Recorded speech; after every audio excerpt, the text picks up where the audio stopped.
All right. I've drank a lot of celebrity whiskeys. Let's try and find one that doesn't suck. Let's get into it.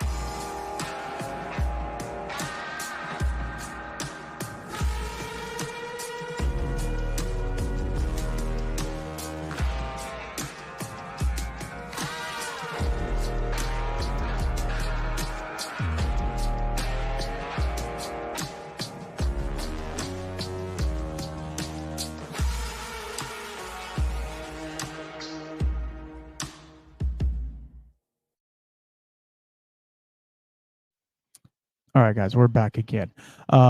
If this is your first time listening to this podcast, I am the Whiskey Shaman. I am known for doing cool stuff with whiskey. And one of the things that we're going to cover today is we did an episode a while back, Harmony in the Bottle or something like that, whiskey and music. And so this is the part 2 to that. So what we're going to do is we're going to go over a couple.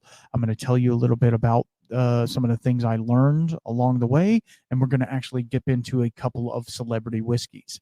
So if that's something you're into and something you want to hear about, let's get into it. I do a lot of these podcasts that talking about stuff like this, and I really think that you might enjoy it. Also, if you guys have been listening for a minute, think about going over to the Patreon, because I am setting up something for the patrons that's a pretty cool thing. They get before the episode exclusives and private episodes and stuff like that. But not only that, but they get all of my content before it comes out, even the YouTube and all the other stuff. And I'm doing something a little special just for them. So if you want to get over there, it's at patreon.com/the whiskey shaman. Go over there and see if it works out for you. It is a monetary investment, but it also, I feel like you get what you pay for, in my opinion. That's enough housekeeping. We'll get into the sponsors and everything later. And those of you who have been with us for a minute, you can fast forward through that part if you want. That's fine. You guys have already visited the sponsors and done the thing. Anyway, so today we're going to dip into celebrities and celebrity whiskeys, and we're going to have a little convo about all of those things that they're super nichey. Now these 3 whiskeys that I have are both from musicians, right? Or all three from, I'm sorry, I'm banging the freaking microphone like always, right? Make sure you have plenty of, I don't have it. Already I'm screwing up. I don't have it. I don't have my trusty water. So that's the thing. We're going to get into it. I have pages and pages of notes. So we're going to get into some cool stuff. But I wanted to talk, what I need to do is open up the first bottle that we're going to. That's in the camera's way. Now, also, those of you who are on Patreon get the video portion of this, which I don't send out to anyone else other than the patrons. They can see me in the shed. It's late night, cracking open a bottle. We're going to open this one and let it breathe for a minute, and then we'll talk. You guys can see it. Yeah. But the people at home won't know until I tell them. I feel like that's the best way to do it, eh? All right. We're going to let that one breathe for a minute, and then we'll talk. So, why did I want to do a part 2 of whiskey and music? Well, multiple reasons. I love whiskey and I love music. Pretty self-explanatory right there. But also, it's one of those things where I feel like music influences whiskey and whiskey influences music a lot. So I did quite a bit of research, and then I did not quite a bit of research. You know what I mean? I asked a bunch of people what they thought. One of the things I wanted to go over is like drinking songs, right? Songs that make you want to have a drink, right? Good or bad. There's some songs that make you want to drink for bad, and some that are just like party songs that make you want to have a drink. I'm not condoning, overindulgence, and I'm not condoning drinking and driving or any of those things that, can get you into trouble. I don't do that. We are all about being responsible and respectful. But at the same time, there's some songs that just make you want to pour a drink. I'm sorry, there are. And I got a wide array of people on the Discord and on Instagram and Facebook and wherever else I was, YouTube's. I got a wide array of different people telling me different songs, and then even some of the guests that I've had on, I even asked them, and they gave me a whole bunch of names. And this is the one general consensus that I've seen throughout all of this. Basically, and I know this is going to sound like a cop out, but basically every song, minus a couple, obviously, every song is a drinking song, right? Every song, everything from "Tear in My Beer" to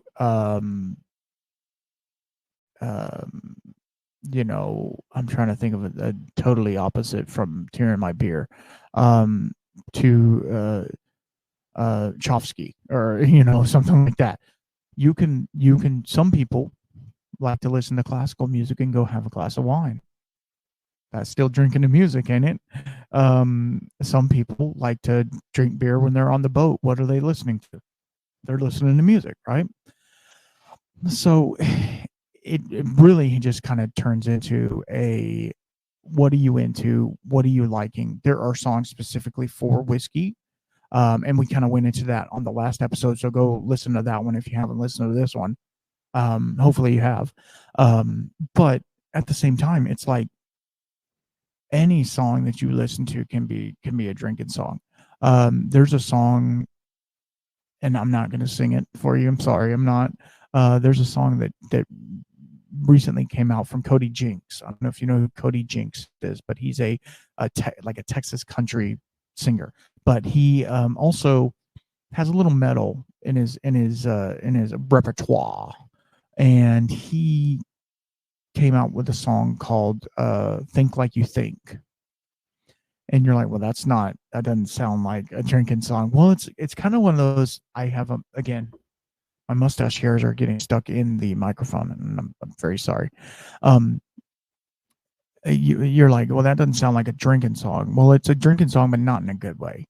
But to me, it really hits home. It really hits home because there's a lot of people out there that overindulge more often than they should. And basically the song goes, and I'm not going to sing it, how can you think like you think when you drink like you drink? You know what I mean? He's saying that he's a good Christian man during the day, but at night he tosses one back. It says you can barely stand back up when you kneel down to pray. Like it's hard. It's a hard song. But then there's also like Andrew WK and people like that, party rock songs and, like all of that, which they're fun. Don't get me wrong. They're super fun. One of the songs that I love and like it makes me want to drink, I like some Lamb of God. If you guys know who Lamb of God is, they're not a Christian band, so don't think of it like that. But a lot of their songs are just like, yeah, it just makes you want to have a drink. I got to see them. I know this is not talking about me, I'm sorry, and we will get to the whiskey, I promise. I got to see them with another band called Children of Bodom. Yeah. If you know anything about Children of Bodom, rest in peace. The lead singer passed away from probably a drug overdose. No, more than likely. But one of their things was they had a keyboard player, right? And the keyboard player, the entire time he was matching the solos. So it's like a speed metal or thrash metal band, right? And he was matching the solos that the guitar player was playing on his keyboard. And so he's sitting there, on the keyboard the whole time, chugging Heineken, just, and you're like, whoa, that dude. And I mean, they played like an hour set, and he was chugging Heineken the entire time. Like I've never not saw him drinking a Heineken, which was, to me, it was really interesting. Sorry, guys. We had to go to a graduation. Not my family's. When you're in a small community, like you have friends that their kids are graduating, blah blah blah. So we had to do that. So I'm recording this late. I'm going to turn and burn it. So I had to get a drink. I did have a beer actually. I don't normally drink beer anymore. I did actually have a beer with dinner. We were in a hurry. I grabbed a beer just because it's been hot lately. Hopefully you can't hear the AC behind me. But like, yeah, so I got a beer. So that's the only alcohol I've had besides the one we're fixing to dip into here. I'm really kind of excited about this, and then we're going to get into the other things. So there's a lot of songs out there and a lot of music out there that makes you want to sit down and have a drink, right? They can be everything from country to not so much pop. Pop doesn't really make me want to drink. I mean, listening to Taylor Swift makes me want to drink, but not in a good way, right? Ed Sheeran or something like that, or Michael Bublé. I mean, yeah, you can drink to it, but I don't really know what the anyway. But there's just some songs like, okay, and I'm not trying to be a fanboy for Chris Stapleton because we just dissed his whiskey on the last one. But Chris Stapleton, a lot of his songs, even when he was with the Steel Drivers, were really good to sit down in the front porch, pour you a mixed drink, pour you a old fashioned, have a whiskey on ice, because you're not going to drink it neat on sitting on the porch. You know what I mean? And just listen to Tennessee Whiskey, or listen to Whiskey and You, or listen to the Blue Side of the Mountain, or Good Corn Liquor. Like some of these songs, like the old moonshining songs, you know what I mean? And another one that came up, and I don't know if we talked about this on the last one, and I don't care. Hank 3, right? Hank 3, I think we did. Hank 3, he's obviously, being Hank Williams, he's a drinker, right? And a lot of his music is very, very drinking centric. You know what I mean? Like getting drunk and falling down. Threw my phone on the ground. Great. This is high quality H2O right here, man. I tell you what. Anyway, but he also has a song devoted to Popcorn Sutton, right? So that's pretty cool that he would do a song for Popcorn. Anyway, so let's get into it. I don't have any housekeeping really. It's more the same. I will do in the next episode that I will do a little bit more housekeeping about what's going on.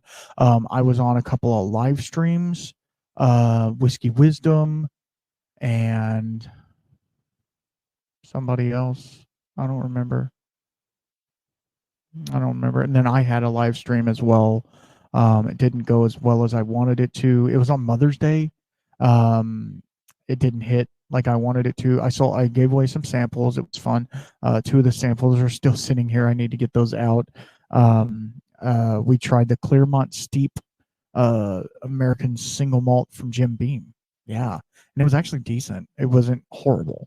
Okay, so let's get into the whiskey part of this business, right? Let's get into the business of the whiskey. Okay, so the guys at home can see what I'm cracking into. Yeah, and you see how it says 58.8? Yeah, it's good stuff.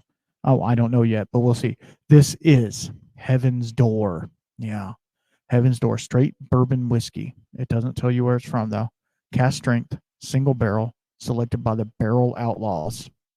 Barrel 141, bottle 123, 58.8% alcohol, 117.6 proof.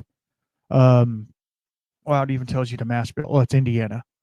75 21 4, obviously.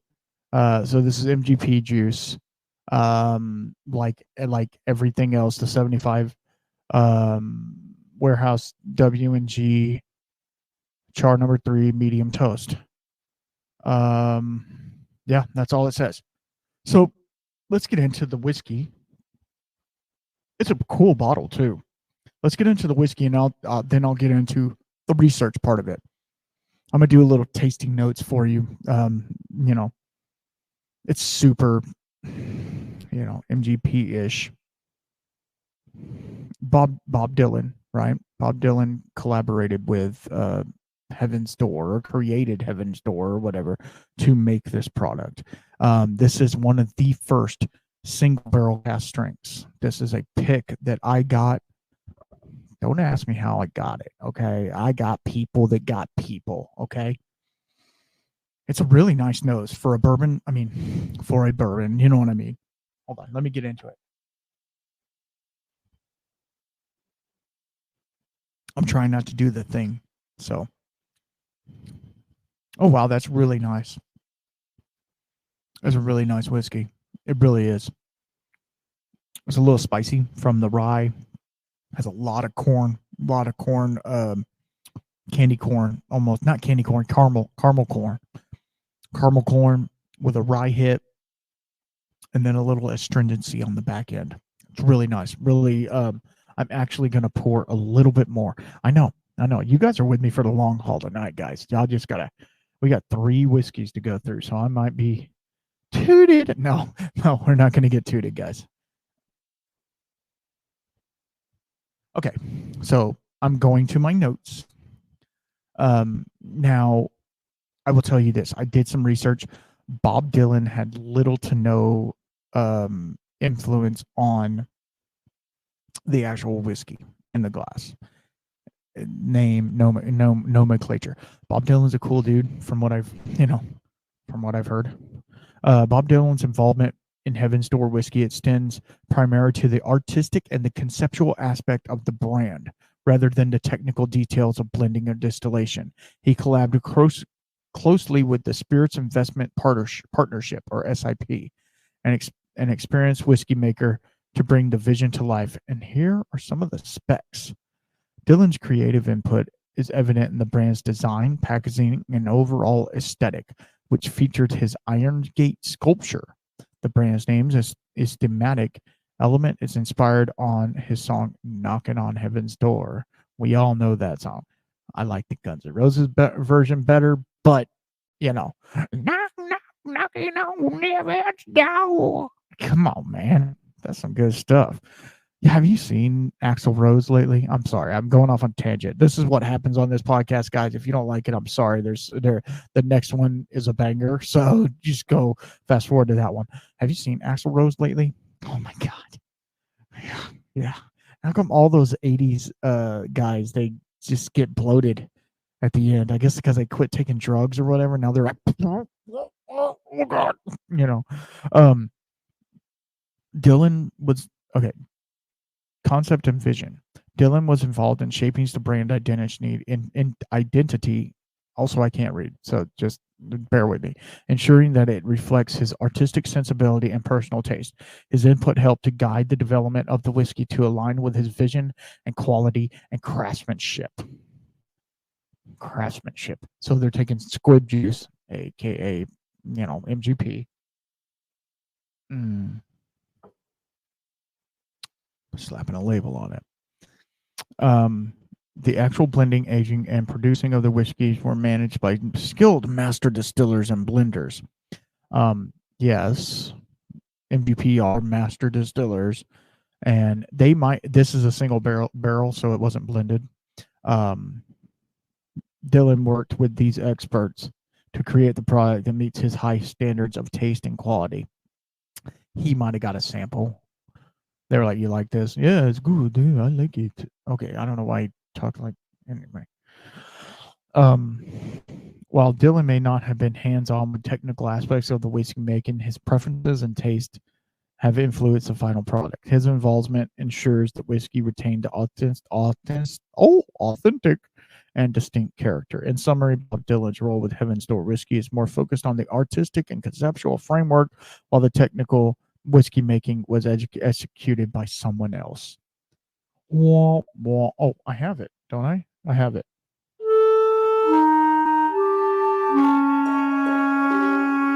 I know, guys. I know. It's hard. It's hard out here for a pimp. Yeah, I'm in a music mode tonight, so y'all are just gonna have to deal with me. I guarantee you the next whiskey is gonna be great. So just bear in mind. But I will tell you the actual liquid that's in the glass is really nice. I'm probably not gonna finish this. I poured a little more and I'm like, it's squib juice. If you don't know what squib juice is, it's MGP. That's what they call it. Rawson Squibb was the distillery in the beginning. And now MGP is coming out with a line called Rawson Squibb, which is just another name for MGP. Kind of funny, huh? Okay, let's get back into it.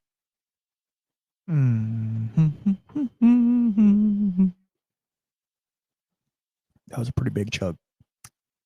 I should not have had that much. Wow. Wow, it gets hot. A 59% hits you. Hit you hard, buddy. Hit you hard. Okay, so why do I want to do this? Why do I want to do another one? I like Bob Dylan. I think his music is good. Not everybody does, and that's fine. And I like whiskey. Not everybody does, and that's fine. This one has been sitting in my cabinet for, this is the 22 edition. Yeah, it's been sitting in my cabinet for a while. It's a really good whiskey. Is it worth what I paid for it? I think so. I mean, it's a single barrel cask strength of Heaven's Door, which you don't see a whole lot of. So I think I paid $65 for it, 70 maybe. Not bad, not bad.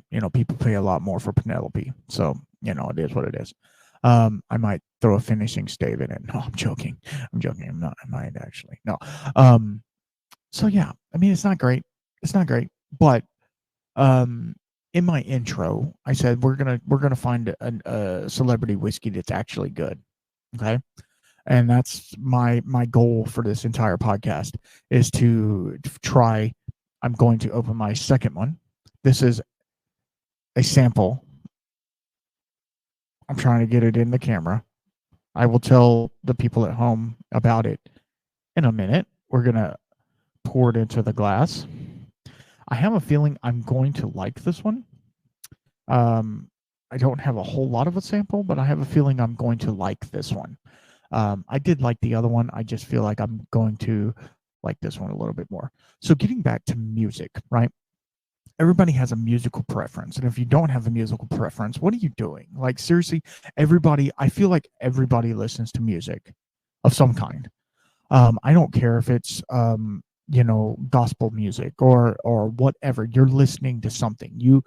I feel like it's human nature to like a good beat and a good rhythm and a good flow. But then think about that. Turn that around into whiskey, right? You got a good process. You've got a good mouthfeel. You've got a good smell. You've got a good palate. You've got great marketing. That's a big thing in whiskey is marketing, right? Like you can sell me the best juice in the world, right? But if it comes in a crappy label, people are gonna be like, I don't like that. It's got to have the fiddly bits, right? It's got to have the fiddly bits. This Heaven's Door has a really nice picture on the front of it. It has embossed, is that what it's called? Embossed or raised lettering on the side that says Heaven's Door. And then it has their little logo on the back. And it has a tater sticker on it, just to let you know. But like, it's just a nice bottle. It fits in the hand nice. That's one of the things that people, trying to set it down, sorry, without knocking it over. That's some people don't understand that. Whiskey marketing is a huge thing. So take that for what it is, right? So it's the whiskey and the music, they're very cohesive in the way that they do that, right? You have a good bass line on a song, you have a good guitar riff or piano or whatever. You have some really nice singing that's pitched just right, because there's some people that are off pitch a little bit and you're like, whoa. It's one of those things. So let's get some water.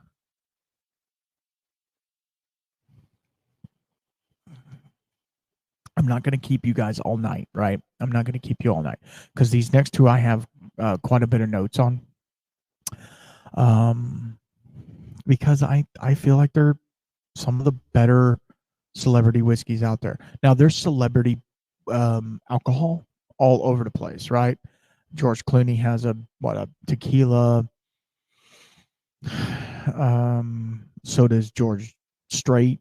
He has a tequila. Everybody's got something. What's his name? Ryan Reynolds has a gin. There's vodka. All that stuff. Doesn't matter. We're talking about whiskey because that's what we talk about. Okay, so for those of you at home listening, or mowing your yard listening, or whatever you're doing, this is blackened, right? This is a Kentucky straight rye whiskey, rye whiskey, and this is finished in Madeira and rum casks. Amen to that. I am not a whiskey purist. I love a good finished whiskey. I've said it multiple times, and I'll say it again. Okay, so Blackened is a collaboration between Metallica, which is if you don't know Metallica, I don't know what you're doing, and Dave Pickerel. And if you don't know Dave Pickerel and you're in the whiskey community, you need to go on with it. Okay, Metallica's collaboration with Blackened American Whiskey brand is an intriguing venture that merges the band's legacy with the art of whiskey making. Here's a comprehensive details about their collaboration. The funny thing is, I know James Hetfield, especially the lead singer, is sober, doesn't drink.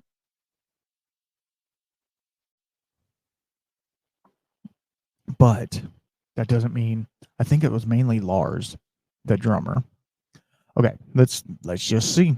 Let's dive into it, right? Metallica, the iconic heavy metal band, co-founded Blackened American Whiskey in 2018. They named it Blackened, inspired by the song Blackened from their 1988 album And Justice for All. That was a great album. Dave Pickerel, the late Dave Pickerel, the legendary master distiller known for his work at Maker's Mark and Whiskey Pig. Yeah, he was instrumental in developing the whiskey. Pickerel worked closely with Metallica to create a distinct, high-quality whiskey. Blackened American, well, this is talking about the American whiskey. I'm drinking the rye, but is a blend of rye whiskeys and it's sourced from North American distilleries. Probably MGP. It could be Barton. I think it could be both. Some of them are finished in black brandy cast, and this one is obviously finished in Madeira and rum. Here's the cool, kind of nichey, cool thing that they do. Are you ready? They do what they call sonic enhancement process, or black noise, and that has been trademarked. Yes, it's a proponent process. Nope, proprietary. Not proponent. It's proprietary process where the whiskey barrels are exposed to low frequency sound waves of Metallica's music. The sonic enhancement process is known as black noise, causes the whiskey to interact with the oak more intensely, intensifying its maturity and flavor extraction. Basically, they let the bass line and like the low end of the music that they're playing in the rick house, it vibrates the whiskey. Nichey as hell, but kind of cool too. Tasting notes. We don't need to know those because I'll give you those. Metallica's members were actively involved in the tasting and selection, ensuring that the whiskey reflected their vision. The collaboration was deeply personal to the band. They wanted to create a whiskey that embodied the spirit and legacy. The packaging features Metallica's iconic imagery, appealing to both fans and whiskey enthusiasts. The marketing strategy was unique. It was launched in 2018 with significant fanfare and positive reviews. Well, I will give a review, so let's not say they're all positive. The brand has since expanded its offering, including limited releases and special cast finishing, which is one of the ones that we have. Blackened Whiskey represents a successful fusion between Metallica's and the craft industry. It offers fans a new way to connect with the band beyond music and concerts. It pushes the boundaries, blah, blah, blah. Okay. here, this, okay, I'm going to give you the tasting notes before we get into the actual rye whiskey. Ready? Okay, let me get into it. It does not smell like MGP, so I'm thinking it might be Barton. I'm not certain, though. It's not weeded. I don't think it's weeded. It could be Whistle Pig. I mean, it could be a Whistle Pig rye. You know what I mean? Now that I'm thinking about it, it has a really nice nose, real fruity. Let me get in on the taste. Mm. Mm-hmm. Okay. Wow. Wow, in both a good and a weird way. Okay. Let me take you on this ride real fast. Hold on. Okay, when it first enters into the mouth, it's like super sweet. Like it tastes like it has sugar in it. And then it goes like super bitter. Like, you know, when you have a really tannic wine or really like not funky, not funky wine, but like a wine that is really astringent, I guess you could say. It's pretty astringent on the taste. But like 5 seconds into it, then you get a rye kick. And that rye is very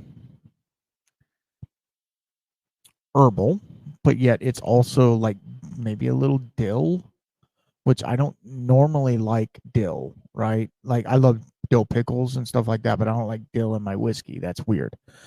But this, as soon as the dill kicks in, the rum part, which was at the very beginning with that sweetness, right? The rum comes back and like smooths it over with some more sweetness and maybe even a little molasses.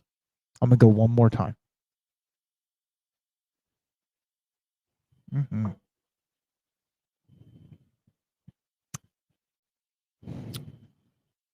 Yeah, I got a big molasses hit on the back end.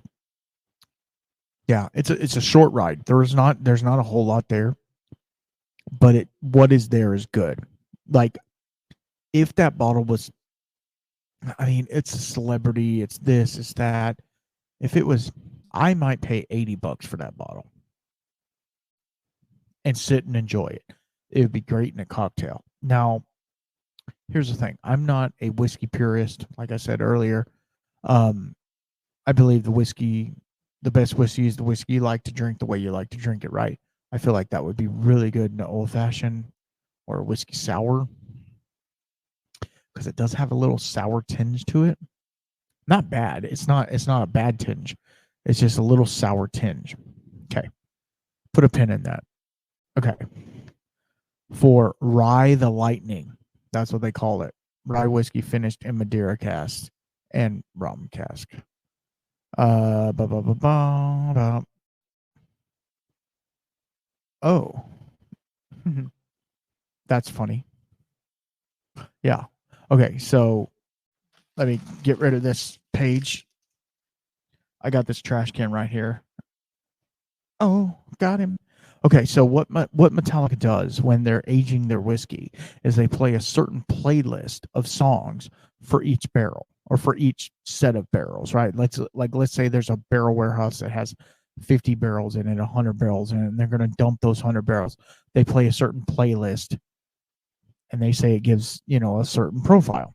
So here's the playlist for this particular whiskey. And if you know Metallica, you're going to know these songs. And if you don't, yes, wait, I guess. Number one, Ride the Lightning. Obviously, it's called Ride the Lightning. Makes sense. It's a great song. Number two, The Unforgiven. That's a great song as well. Has a lot of bassy beats, so I can see that. Number three, Holier Than Thou. Very good song. Number four, Harvester of Sorrow. Again, another really good song. Number five, Cyanide. That's one of their earlier songs from like 81, 82.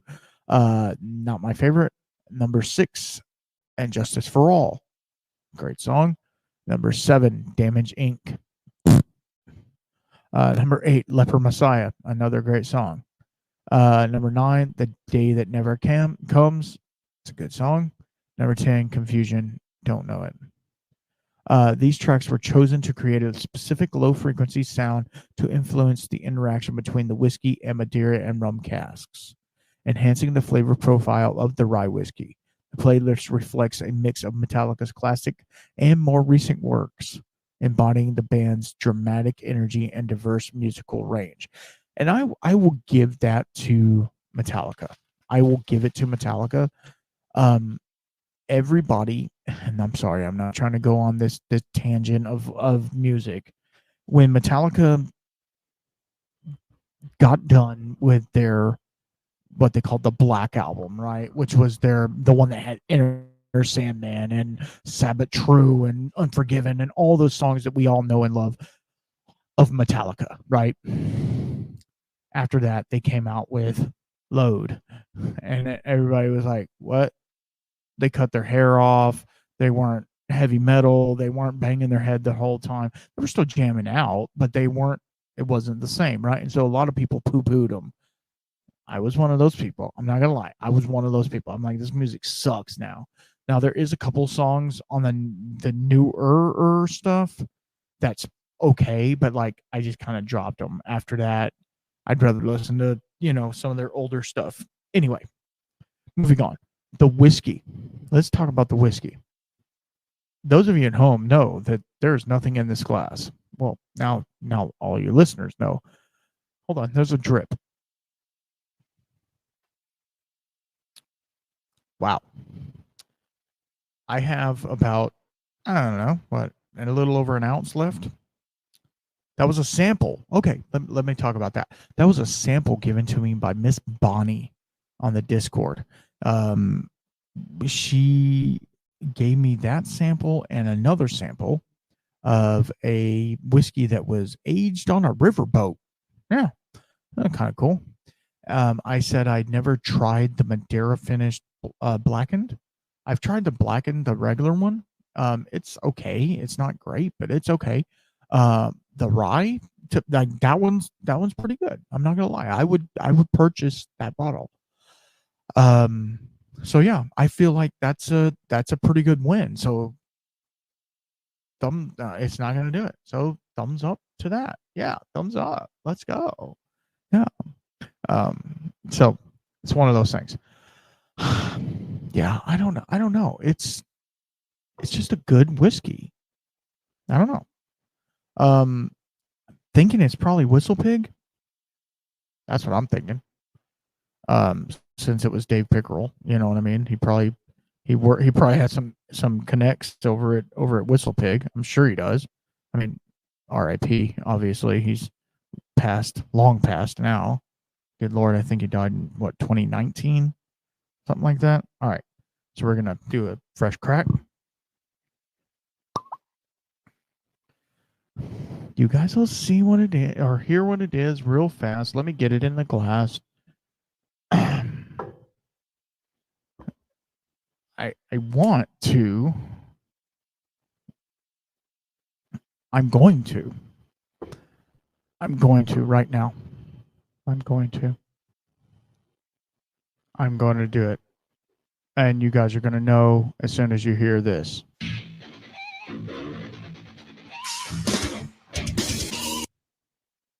That's all I'm going to give you. That's it. That's all you get. That's all you get, brother. That's all you get. Because copyright, copyright stuff. That's what you get. Okay. This is fun. I'm enjoying this. I hope you guys are too. So whiskey has a long-standing history, right? As we all know, we've talked about it multiple times. We've talked about all the ins and outs of whiskey and its torrid past. Sorry, I gotta get water, man. You need water. So music is the same. You know what I mean? Like music is really has a past, like Americans, people in general, have been making music from the beginning of time. Well, they've also been making whiskey from the beginning. Well, not whiskey, but alcohol from the beginning of time. They didn't really start distilling, records, history, people destroying history, that type of things happen. Um, record shows about BC, 10,000 BC, something like that, when distilling was kind of turned into a thing. They would heat up clay pots, and they would take the steam off of those clay pots. They would make a wine or a beer. They would also call it a grut. And they would distill that. They didn't know what they were doing back then. They didn't know it was alchemy at that time, and they would use that as a tincture, to put on wounds, because it was wound care, obviously, because of the stuff. They didn't know about cuts or anything like that. So, the stuff coming off of it was pretty high proof at the start. And then what they would do is they would later, as they were boiling it, they would take what what we would now call the sweet water, which is the distillate that's like 1%, 2% alcohol, right? They would take that and they would mix it with their water to give it flavor, because they were drinking very unsanitary water. Yeah, they were. But it was some skunky beer or skunky wine that they were making. So one of those things. It wasn't until industrialization, when they started making crops and stuff like that, that it really started becoming prevalent, because obviously you would have a field full of crops and you made crops for your family. It was, fight, kill or be killed type thing.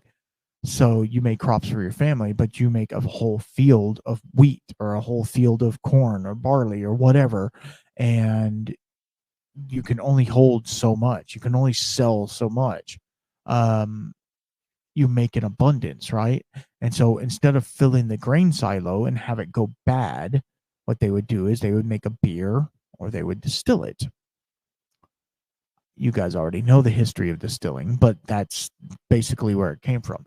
And music is much the same. Music is much the same. When they were partaking of said drinks at the end of a long day, because, back then you worked sun up to sundown. You had to, or you were going to die. You were literally going to die. So they would sing songs about past relatives and stories. They were all in song form. And that to me is, that gets into the shaman part of it, right? It's getting back to our spirit, getting back to our to our God, right? Getting back to um getting back to the root of it. You know what I mean? Back to the basics. And that's one of the things that I want to help people out with, is getting back to the basics of what's in this glass. You know what I mean? What's in this glass? And understanding it. But it's not just about what's in this glass. It's about the story that's behind the glass. It's about the people that made this liquid that's in the glass. It's about the people who made the glass. It's about it's a whole experience. It turns into an experience. And I know you're probably sitting there thinking, damn, he's going deep on this. But that's how it is, right? That's how it is. Like, whiskey is a activist. Whiskey is a antidote. Whiskey is an antiseptic, but whiskey is also a story, and it's also a trial, a tribulation, a hard time. Because you think about the people that had to suffer to get that whiskey in that glass. We don't see it too much these days because of commercial distilling. It's a lot easier. But back then, to make a bottle of whiskey, to make a thimble full of good liquid that wouldn't kill you, it was a lot of work. It took a lot of trial and error and all the things. And so, like, And it's much the same with music, right? With music, not everybody's musically inclined. Like, I play guitar, I play bass, I've played drums. Here's the deal. I can't keep time. I can't. So I know the notes. I know how the song is supposed to be played. I can play about 30 seconds, 45 seconds of the said song, and then I get off time. And that is an inherent thing that's in your head. I've played with a metronome, I've played with a click track, I've played with all of these other things, and it's still, I can't do it. So what do? I pick up my guitar, it's sitting right over there behind me. Every once in a while, it's got a broken string on it. You know, the bridge is about to fall off of it. Feels like Willie Nelson's old guitar, right? I pick it up every once in a while and I strum on it and I reminisce and I think about it. And I'm like, man, I need to get me a new guitar. And then I never do because I can't, not that I can't do it, I can do it. I've taken lessons. I've actually taken professional lessons from people who know how to play guitar and stuff like that. And I learned some things, but they're like, you don't need to be in this class. You know too much. I said, my issue is timing. And they said, we can't help you with timing. And I'm like, well, then I'm screwed, right? And they're like, yeah, pretty much. If you can't keep time, like I can't dance. That's another thing. Who would have thought white boy can't dance, right? Yeah. It's one of those things. I can't dance. So I can't keep time. But I tell you what, I can bump and grind. No, I'm joking. I'm not joking. But sorry, Mama, I'm sorry. And baby Mama, I'm sorry too. Anyway, let's get into the whiskey because I know I'm talking about bumping and grinding. Like, oh my God, what are we doing? Okay, so the next whiskey we're getting into is number 9. Number 9 Reserve, Iowa whiskey. And if you didn't know that little clip that I played earlier, hopefully I don't get dinged on it. It's Slipknot. Yeah, Slipknot. Now here's the deal. I am not the biggest Slipknot fan. I'm not. I enjoy some of their songs. I think they're fun. That song in itself is called Psychosocial. And it has a really cool little like, like a cool little guitar riff. And every time I pick up this bottle, I've had this bottle for a while and I want to do a shout out real fast. And I already did it earlier, but shout out to my Patreon because they helped me purchase this particular bottle. I want to thank you so much for monetarily supporting me enough to where I can buy this bottle. Now, here's the deal. This is not the most expensive bottle. This is the Reserve, though. It is 49.5% alcohol, 99 proof, of course. The number 9 Reserve Iowa whiskey. I'm going to read you the back of the label because that's what people do, right? Slipknot and Cedar Ridge Distilling. There you go.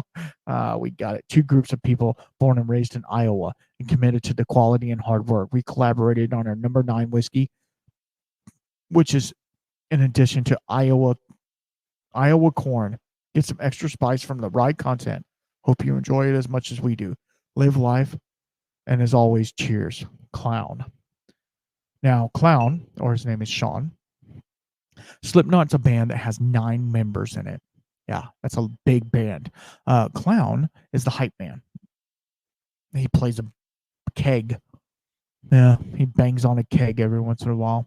They have 3 guitarists, a drummer. At one point, they had 2 drummers. One guy playing what's that thing like you used to play in band?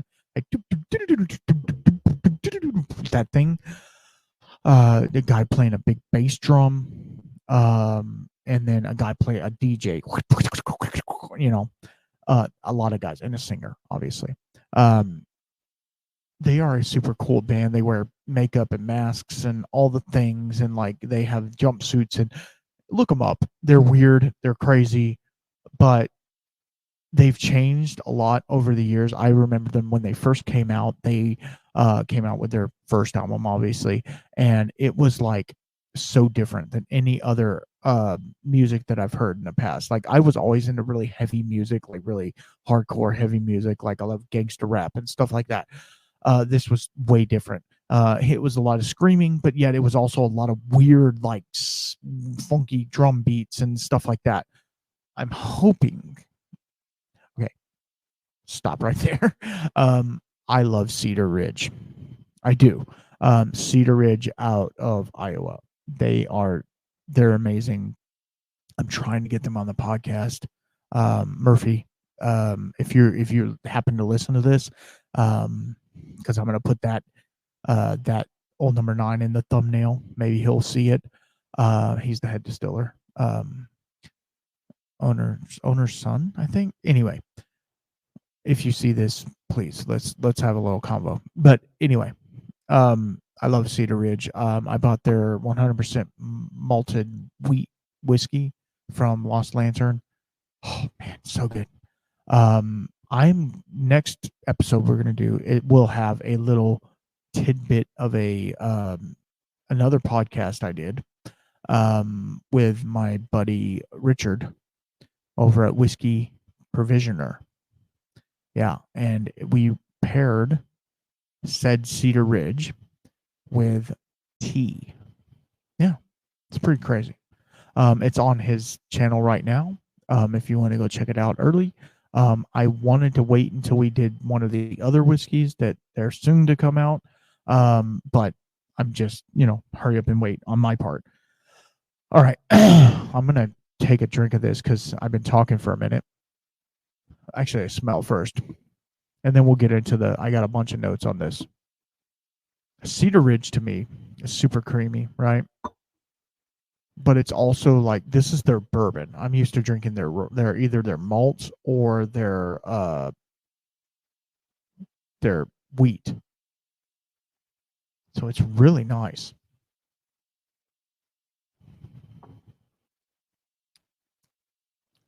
Oh yeah. Oh yeah. The corn hits you in the back like right away. It like hits super sweet, like dusty corn coming up to the front. And then it's a little bit of rice spice right on the edge of my tongue. And then it has a malty presence, but it's not overbearing. The 99 proof, super cool, super nichey, but the 99 proof is really, really hitting home. Because like right now, it's mellowing out. It's leaving me with a little bit of rice spice and almost like a sweet corn finish. So far. All right, let's get into old number 9.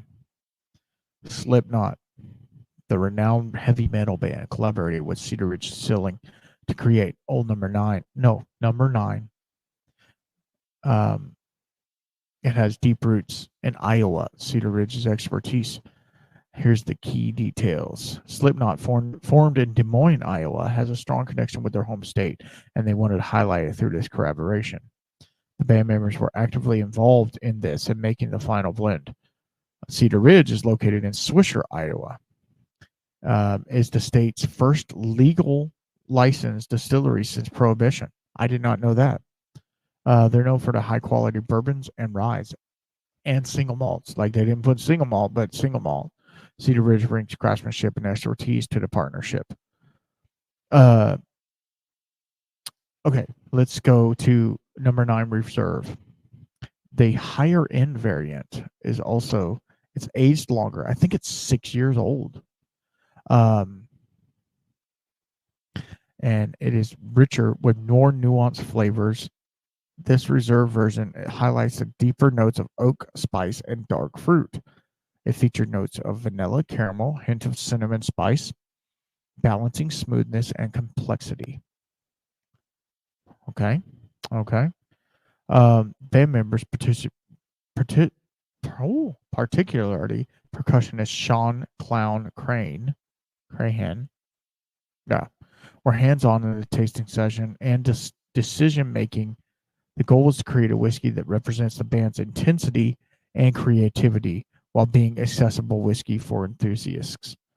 The branding features Slipknot's signature aesthetic, including its iconic logo and imaging appealing to both fans and whiskey aficionados.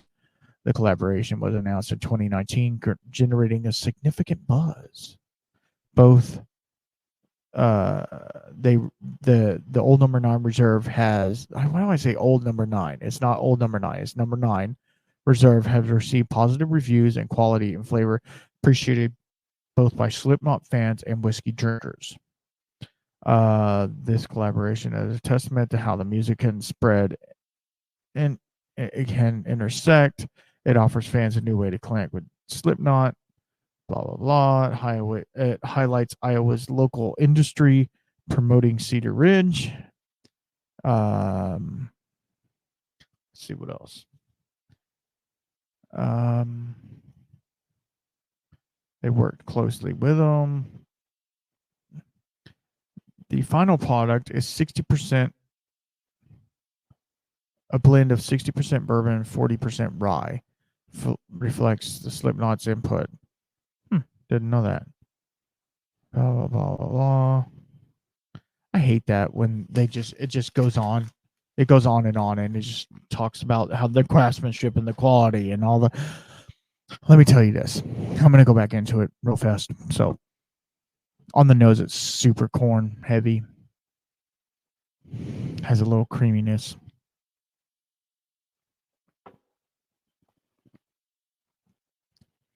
But on the taste, man,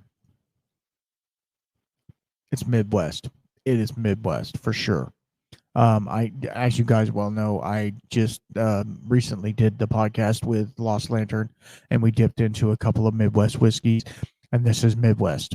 It's what it is. It's creamy. It's fruity. It's a little spicy.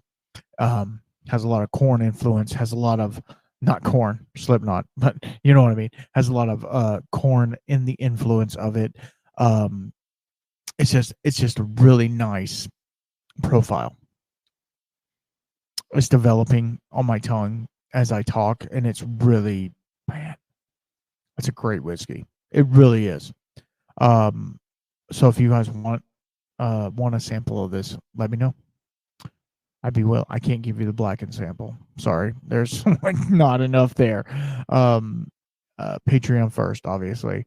They'll get this ASAP. But yeah, I mean, okay. Let's go back to the beginning. Was I able to find a whiskey that's worth a crap? That's a celebrity whiskey. I'll wait.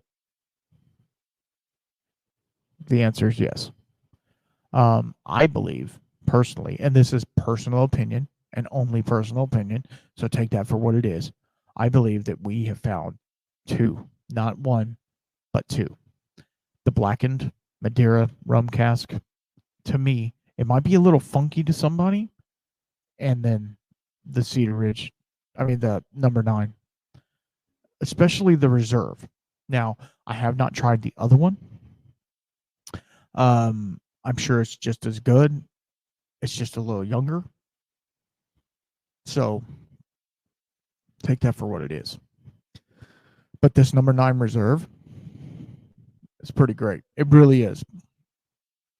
My favorite. I feel like it's my favorite. It's more my flavor profile. Like it's not.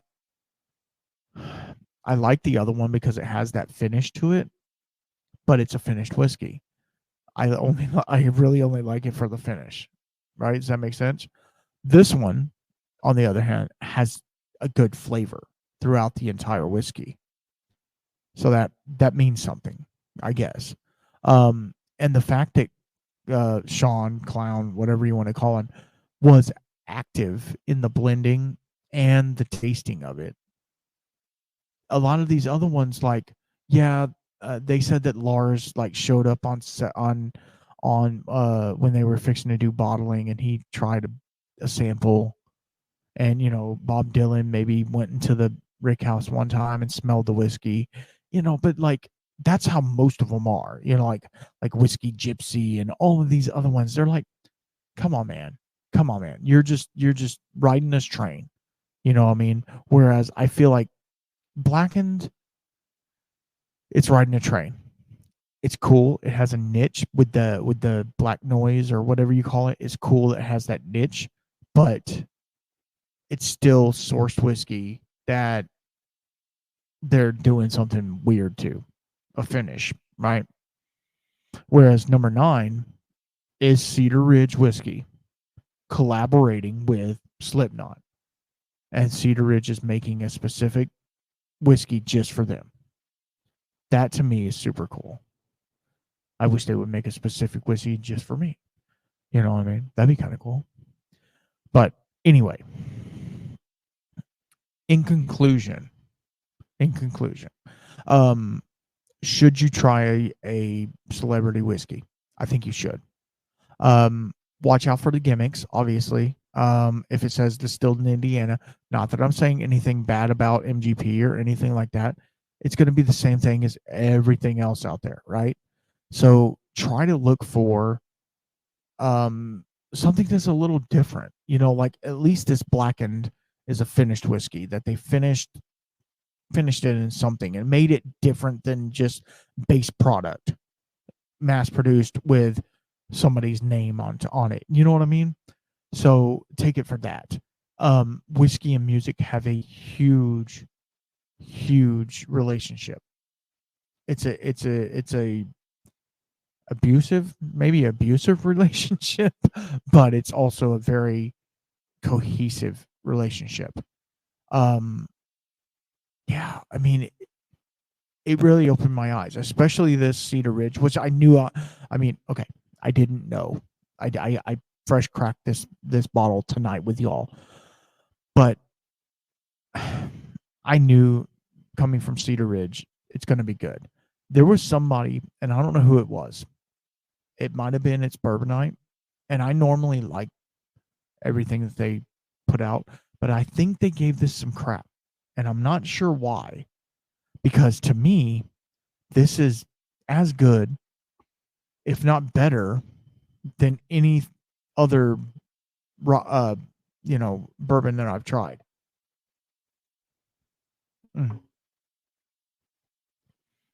It doesn't have a lot of like super deep, dark oak influence. Maybe that's what they're not missing. It is a little more grain forward, which some people call that the craft note, right? They call it like a crafty note. Take it for what it is. You know, to me, I enjoy it. You get a lot of sweetness with it, which is really nice. Again, in conclusion, should you try a celebrity whiskey? Yeah, I think you should, especially if it's a musician. I would go for the blackened or the number 9. You can get the number 9 on the website. Cedar Ridge or Slipknot number 9, I think is the website. Let me look on the back.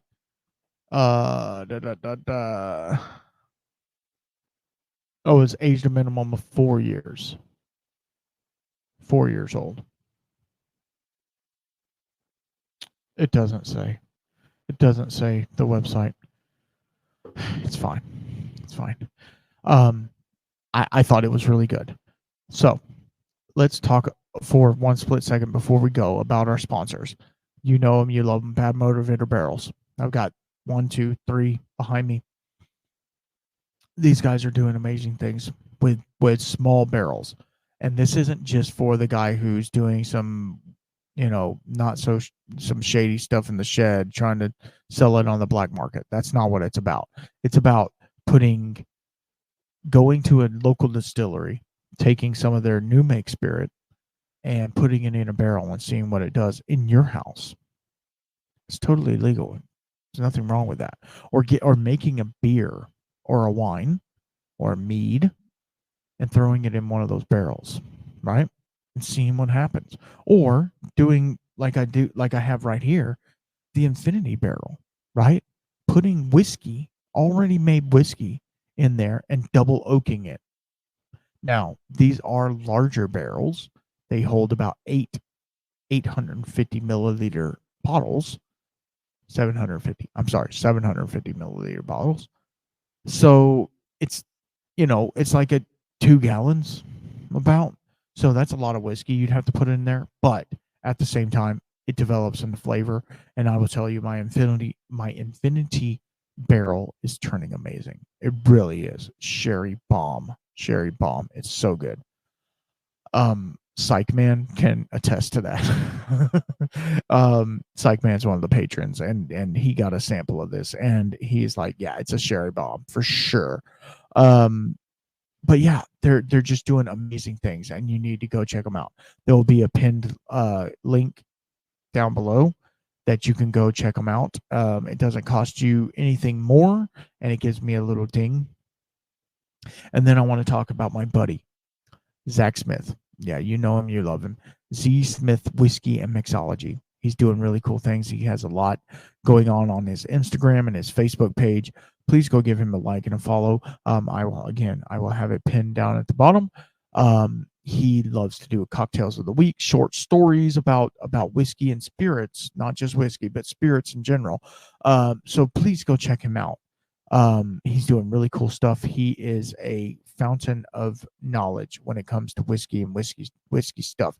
He's opened bars. He's helped to bar back. He's made whiskey folders for people to where they can have like a list of whiskeys that they need. All the things. He's done it. He's been behind the scenes, in front of the scenes, worked with distilleries, all kinds of stuff. So he knows his stuff. So please go give him a follow, a like, a subscribe, all the things. And I want to talk about somebody else who's not a sponsor, but he's a good friend of mine.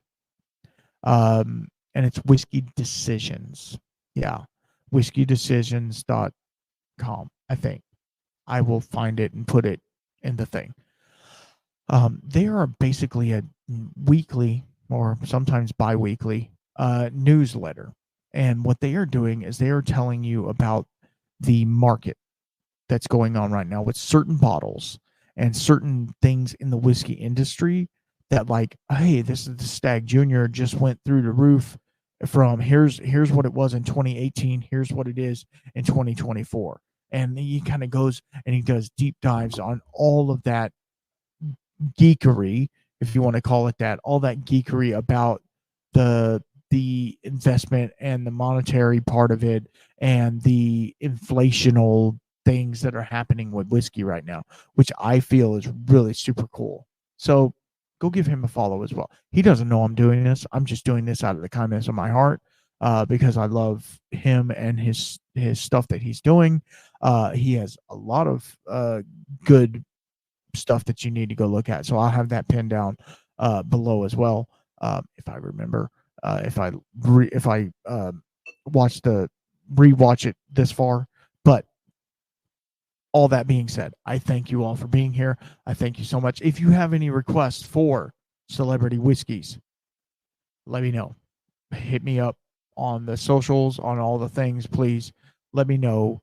Whiskey Shaman, obviously, Whiskey Shaman podcast gmail.com if you need to email me, or I'm _whiskey shaman on everything else. Hit me up. Let me know of some celebrity whiskeys I need to try that are actually decent. I don't want no crap. So, let's go. But this has been really fun, and we are on to the next one. This is going to be a fun ride. I've got so many cool guests already recorded, ready to go. I'm just waiting on time to do it. You know what I mean? So I appreciate y'all. Y'all be good. Y'all be safe. Love each other. Drink respectfully and responsibly. That's all I ask of you. And until next time, keep your spirits up.